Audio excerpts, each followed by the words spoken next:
Welcome to the Presenter's Pitch.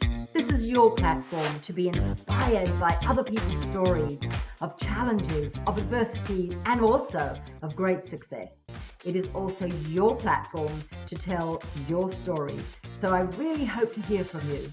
It doesn't matter whether you're at the top of your career or whether you're just starting out. We all are experiencing those really interesting and colorful curves and twists in the road, right? And they are stories to be able to inspire. Our first guest tonight is Chrissy Caine, who is international performer, entertainer, and with over 40 years of experience, is now coaching and mentoring other people who want to move forward with their career. Welcome to the Presenter's Pitch, Chrissy Caine. Hello, Chrissy Caine. Hi, Sharon. How are you? I'm very well, thank you, darling. It's so wonderful to have you here on the Presenter's Pitch. Thank you. I'm honored, and it's just what is that background you've got there? That's beautiful. I know, I'm so lucky. This is where I live now. This is a view of the Amalfi Coast in southern Italy. We're an hour south of Naples, and the little town is called Ravello, which they like to call it a city because its name is Città della Musica, which is City of Music. My goodness gracious. How well deserved is that? The City of Music. Yeah. Oh, Chrissy, what a match. That is just beautiful. Well, yeah. That's how I ended up coming here, because of somebody that I met that is in the music business. When I left South Africa, I was on a cruise ship and I met Alessandro, and this is his home that we live in here on the Amalfi Coast. He's a wonderful guitarist and singer. And this little town is actually where the Parsifal Suite was written by Wagner. There's a classical gardens here. So the Wagner classical suite of music, classical music, was written here at the Villa Ruffalo Gardens. And I did a concert there with a 72-piece orchestra. And when I tell you that my knees were knocking, I think I was playing more percussion than the percussion section was. My knees were together. I was so scared. Oh my goodness, that's absolutely wonderful. But you're operatically trained, right? I mean, this goes way back, and you've got that operatic training, you've got the theatre, you've got everything. So everything came together at that moment. It would have been absolutely marvelous. Yeah, it did. I started with the classical training when I was at school. We had a wonderful music department, and my teacher chose me because of my range. I still remember she would go up and up and up and up and up on the piano to see who could get to the high notes. And then I was chosen to play the lead role in Iolanthe, which was a Gilbert and Sullivan opera. Well, did you know, though, at that stage, Chrissy, that was your route, that was going to be your journey? I did, yeah. My sister was a professional singer, and she was already out performing. She was working with a big band, like a swing dance band. And I used to sit next to her and watch the learning process she's 7 years older than me. So I used to sit at her side and religiously watch and pick up tips as to how she learned. So from then on, so you saw that, you absorbed it all, and then what happened? Where did you go? I used to put my own concerts on. We had a little terraced house, the end of a row, and where my father used to park his car, there was like a ramp up with 2 pieces of wood that were like flies on the side of a stage. So I put a curtain across and I started doing my own concert. I think I was about 3 or 4, and I used to charge people to come in, Sharon. Oh, Chrissy, that is confidence for you. That's wonderful. They had to bring their own chair with them from the kitchen, though, because I didn't have any chairs.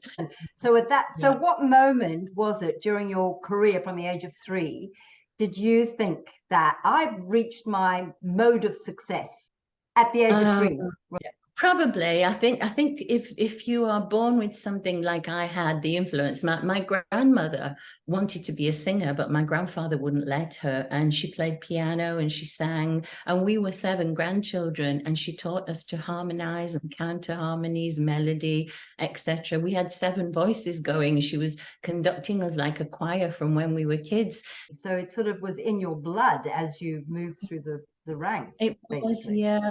My grandmother, as I say, wasn't allowed to perform because my grandfather wouldn't hear of it. He told her that only fallen women take to the theatre stage. So she was. I don't want to meet your granddad. She wasn't allowed to do that, but she never lost that love of music and passed it on to all of us. Yeah. In fact, of the 7 grandchildren, 3 of us became professional singers. She would have made the most wonderful performer. Can you imagine? Oh, she would have been absolutely outstanding. Her big heroine was Gracie Fields. I don't know if you remember a northern singer from Manchester called Gracie Fields. She did a lot of like wartime, like sing as we go and let the world go by, like all that kind of thing. And one day, my gran always used to, Nana, she was called, used to tell me that she had married an Italian Gracie Fields. She'd married an Italian, because of course she was talking about the wartime. And the Italians, unfortunately, were on the wrong side. So she said she had to leave the country because she'd married an Italian, and she went to live on the island of Capri. Now, fast forward many, many years. I think that story was probably lodged at the back of the brain here somewhere. Oh, Alessandro and I went, we can take a ferry from here where we are on the coast, and we went over to Capri. And Alex was playing his session. I was only going to join the band and sing later. And I was walking around these beautiful gardens, and I came across a summer house. And I looked inside, and on the walls were all album covers of all Gracie Fields, all album covers. So I went to ask at the reception and said, "This lady, she's from Manchester. I'm from Manchester. Why have you got all these albums?" She said, "This hotel used to be her private home." Sharon, I went cold. I went outside and I said to my nana, "I'm here. I've made it." Yeah. Oh, it was a defining moment for me that she couldn't make it, but she got me there. You know, I've got goosies now. Exactly. I was in Gracie Fields' garden. I couldn't believe it. I That is completely wonderful. that story with everything that happened to me until I found myself right there when I went outside and said to her, "I'm here for you and for me." Oh, that is, I'm tearing up. That is such a beautiful story. Thanks for that, Chrissy. That's so lovely. But let's just pick at a couple of cherries, you know. Go ahead. Yes. We're here for a reason, and that what I'm actually doing now is I'm training other people, I'm coaching people, I'm helping them develop their performance skills, because my career, as has yours, Sharon, it's been so wide, and my personal life has taken me in many different directions. But if you're a performer and it's something that's built in, although I will say that you can learn these skills, it is something that you will always bring to the forefront, and performance will help you in whatever walk of life you find yourself in. No question. I absolutely ditto that. There's no question about that. So you've been coaching for quite a while, and you've coached some top performers, some really well-known performers, but you've got a thing that you use when you train people, particularly those that are up and coming, because people have that "I'm not good enough" mindset going on. And Chrissy, I understand what that is, because a lot of my people that come to me also do. What do you tell them? What are your techniques to move them forward without, shedding all of that "I'm not good enough" mindset? It's something that will stay with a lot of people throughout their whole career. And of course, we are always judged by the public, by critics, by our success on what we have achieved. But taking all that away, you have to have a look at the actual performance. Does what you are doing make you happy? When you have given your performance, whatever it is, it can be a talk, it can be a performance, a singing performance, an opera, a musical theatre performance. It can be delivering a speech like this. It can be an interview or something. If you are happy with what you did, then you must take that and pat yourself on the back, because you completed it and you did it. If you are clever, you will look back and you will see areas for yourself where you know in your heart if that can be improved. So you are your own first and biggest critic. Now technology makes things so easy, because when we were coming, Sharon, we didn't have all of this technical capability to filter cord. I was speaking to someone just the other day about having to lie down on the floor with my ear next to a speaker so that I could hear what they were saying and write the words down longhand. And we all did that. My daughter, who's a singer now, cannot imagine doing that, because the neuro pathway gets engaged when we write something down, that connection between the hand and the brain. That's how the lyrics used to go in. So be happy with what you are doing. You know better than anyone else if you are uncomfortable. And if you're uncomfortable with something, then change it. I absolutely agree. So on that note, Chrissy, when performers don't feel comfortable with their performance, know that something was not quite right during, whether it's a casting or a performance, etc. Upskilling is huge, isn't it? I mean, you would encourage even those people that are in the industry to not think that they know it all, that there's always place for improvement. How boring life would be if we thought that we knew everything, if we thought that there wasn't anything else to learn. I think that's our last day on earth, isn't it? When we've got nothing else to learn, because every single day I'm a sponge. I'm soaking up new things all the time. Technology and the internet and what we have available to us today has opened us up to the whole world. I think that whoever has you as a coach, I have to say, Chrissy, they've got gold. They absolutely have got gold. I know your experience. I've worked with you in the past, somewhere down the track there, and you are you're very thorough when you work. So good luck in the future. But before you go, I just want to ask you one more question. Yeah. What was the most enjoyable performance you've ever done, and why?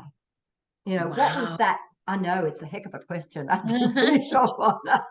But there must be one show that stands out, and that was the pinnacle of whatever your career might have. I think it was in South Africa, which is where you and I worked together. I was asked to perform on the Miss World beauty pageant, and in the Super Bowl, the performers came onto the stage to sing, and in front of us on the table of judges were some huge big names, including the then James Bond, or a soon-to-be James Bond, which was Pierce Brosnan. And Grace Jones was there, and Twiggy, Vanessa Williams, and all those kind of people, Jackie Chan. And I was looking at all these people and I thought, oh, George Benson, of course, I was on stage with George Benson. We had to present him, and he walked down and sang there next to us on stage. And I think that's the biggest. There have been others that have been pimples moment where I've actually thought, wow, am I actually here doing this? As you know, as well as I do, that training is so rewarding, so rewarding. What would you say, just for your parting words? I keep it's another exit and another exit. So what would you say to the... I would say invest in yourself. Now, if that means getting the best training to be the best you can be, you owe that to yourself, don't you? How can you convince someone else that you are the best if you don't make an investment in yourself to become the best?